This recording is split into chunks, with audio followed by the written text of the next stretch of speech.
So HSBC has got us back here at the Perth Sevens, little 10-year reunion, hey? OG's back. It's nice to be back together. It's Missed been a you while. guys. I know, it's been a while. But seriously, how are you still playing? Like, we've been out beyond the game for A a long fair while, time, Chloe and Yeah, I. I know. I feel like I've been through like 3 generations. You're Yeah, I'm the the last Lone one standing. Ranger. This is my 13th season. Wow. Yeah. That's a long time.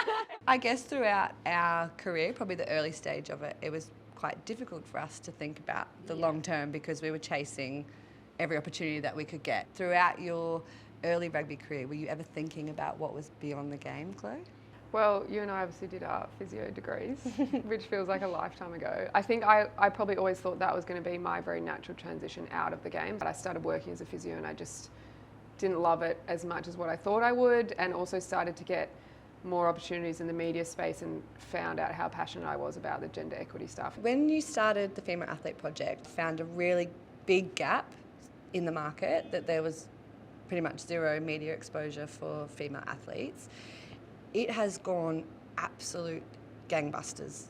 Is there anything that rugby taught you in that journey of from startup to where you are now? Probably one of the biggest things I learned from rugby and transitioning kind of between sports and then coming back to rugby, because I feel like I always threw myself in the deep end, but I really backed the fact that I don't like not being good at things. So I really know that, I know that if I do something that's completely new or completely different, I know that I'm too stubborn to not eventually become good at it, if that makes sense. Yeah. And so I kind of was like, okay, if I can just build something out of this while I'm still playing, hopefully that becomes quite a natural progression out of the game. Was that similar for you, do you think?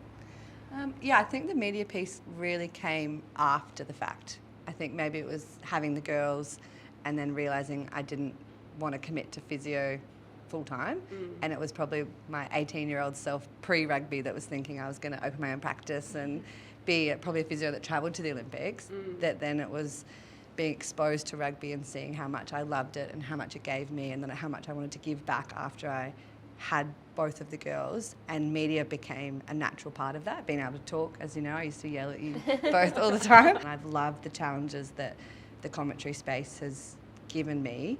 And you're a milestone maker. Yeah, first woman to ever be the first voice for an international match. Like, how did that come about, and I guess like what's the next steps for your commentary career? So I had the opportunity to go to just a domestic tournament in Fiji, and it was our other fellow ambassador, Sean Maloney, who is renowned for being the voice of rugby in Australia, that he took the headphones off and pushed back and said, off you go, and made me do the first voice solo live on FBC. And I think it was that opportunity there I had to either sink or swim, and I started swimming as much as I could, and I loved it. Have you planned out potentially what life might look like beyond the game, when that time might come?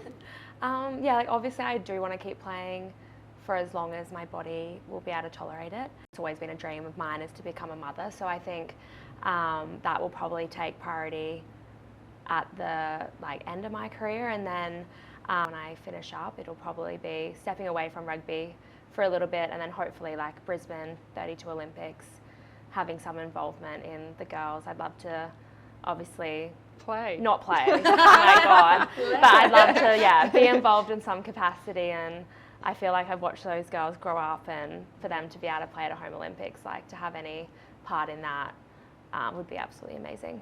What is the most important support system that you think could be for you right now in this phase of your career?